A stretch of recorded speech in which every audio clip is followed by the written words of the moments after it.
Back again Hi. with Mr. Moodie, hairdresser to the stars. I'm going to do an icebreaker challenge. I'm I know Neil been wanting to do this. The thing is, the funny thing about this is I do it with people and then I forget to do it to other people. So it's not like some people are more interested than others. It's just that I just forgot. But Neil wanted to do this. I don't know why. I'm really excited about it. Yeah, I know, but the thing is, it's not tarot cards, even though we. No, but I like the fact that it's random. You don't know what it's going to be. Alright, okay, so. It's totally like unplanned. Okay, so let's. There you go. Is this from when you were a croupier? Yeah, well, when I was a croupier. Wendy's done every job. If you talk about anything, Wendy's done it as a job. Yeah, well, you know, you've got to try stuff out. Yeah, I have to say. Makes you a more rounded person. And quite knowledgeable. Knowledgeable, but not an expert on lots of things. Yeah. But the one thing I am an expert on, that's makeup. Yeah. But anyway, this is not about makeup. This is about a Neil. So, Neil, pick a card. Pick a card, any card. Any card. They can be a bit random, Phil. They might say, "What's your favourite thing at IKEA?" No. Yeah. Svartstammen.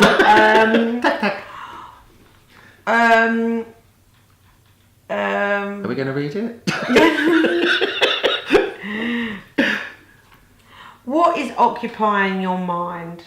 I mean, that's quite deep. What, right now? Yeah.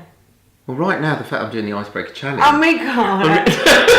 Or maybe I should rephrase it, because what does occupy your mind? What does occupy my mind? A few things, actually. I would say... Hairstyles? No. No. Do you know what does occupy my mind a lot? Is when I wake up in the morning, I always think, what kind of day am I going to have? Is it going to be a good one? Is it going to be a bad one? Have I woken up in a good mood? Have I woken up... I generally wake up in a good mood, but then I'm like, is something going to happen that's maybe going to make me not be in a good mood? Right. I always try and preempt the day, which I probably shouldn't do really. But you know, that's just me, that's what I do. It's probably to do with my anxiety, which we've talked about already, and it's another thing.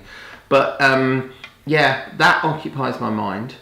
And it's so funny. I tell you what else now occupies my mind is, how can I play tennis really well? Well, Neil's going to a tennis camp on Monday. Sunday. Oh, Sunday. Yeah, Rafael Nadal Tennis Academy. Yeah. Slightly ambitious. But well, maybe we're seeing him at Wimbledon. Why don't you go to the #1 player in the world's tennis camp? Well, you know what, if you're going to get good, that's the place to go. Well, right? that's what I always think, Wendy. You know, if you're going to do it, go for the aim high. Aim high. Let's ask him another question. Yeah. Go on, Neil. Go on then. I'm not going to shuffle him again, can't I? All right, I might do an end. Let's go to the end. Forget the middle. Go on. What do you think there is the greatest opportunity to make money on today?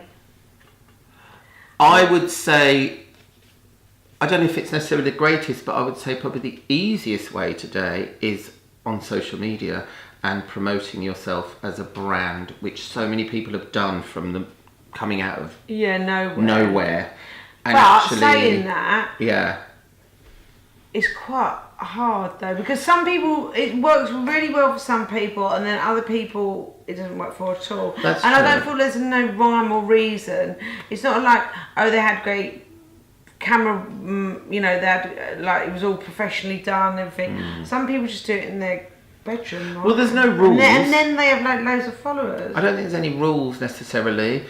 I mean, it makes me laugh when you have all these people saying, I'm an expert. I don't know how they make money either. Well, you brand yourself, don't you? And you get sponsored for branding. That's what I don't do. Which I don't do either. Yeah. But that's what a lot of sort of people that have done, who've kind of just come from nowhere. Yeah. Not necessarily nowhere, that's the wrong thing to say, but they're not necessarily an expert in any field. Or have an expert, or they're not an expertise. What am I trying to say? They're not an expert in their field. I'll get there eventually. They're not necessarily an expert in any particular field, but then they can put themselves out there in a way where they can become or make people believe that they're an expert. Yeah, that's true. And then you can brand yourself, because that didn't exist before. Yeah, that's true. Right, okay. Name a book or movie you want to read or watch over again and again. Oh my God. Perfume. Movie or book? Well, both. I loved the book. I read the book first, and then I watched the movie.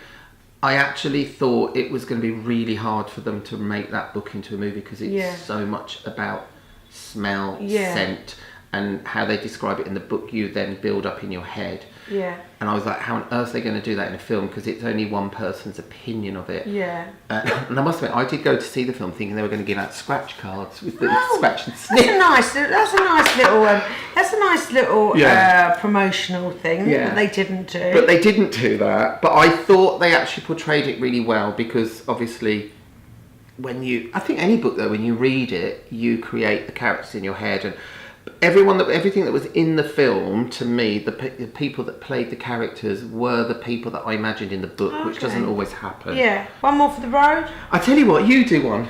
All right then. And then I'll ask you. Okay. Oh my God, I've just realised they're in Swedish first. Yeah, they are. See, so I have to look at that and then... I was like, what? I'm actually translating into English. Well, yeah. I love that. Vad saknade du I skolan? You might like this one. Oh. What was missing for you at school? Drama. What, just in general? No, I mean, we had a drama studio with lights and everything. Oh, I see. We just never had a drama teacher. So, Really? yeah, because they just didn't have one. I mean, don't ask me why. I mean, did you complain? Yeah, I didn't think about that then. But, you know, I wanted to be in a play and stuff like that, but we didn't have any. I mean, we didn't have any. Yeah. So, yeah, I wanted to do more drama and dance, I would have done. I would have loved to have done that. Basically, I wanted to go to stage school, but I went to comprehensive. You wanted to be famed, didn't you? I can imagine. But, yeah. Running into school doing backflips. Yeah, that was that, because that's what, you know, I thought it could be. That's what I was missing at school. I like things that are physical, so, you know. You know what was missing for me, actually? Oh, I didn't was actually tennis. ask you that, didn't I? No, but I thought I'd just answer anyway. Tennis. Well, I thought you were going to go, and what about you, Neil? I didn't know. Anyway, see ya. No, not really. Tennis. We had tennis at school, but no one could play. It was just boring. We had tennis courts, and I can honestly say in the 5 years of my senior years at school, we had one tennis lesson. With a tennis coach or just PE teacher? PE teacher. Yeah. And I was like, you know what, it's probably because they're crap at playing tennis. Yeah.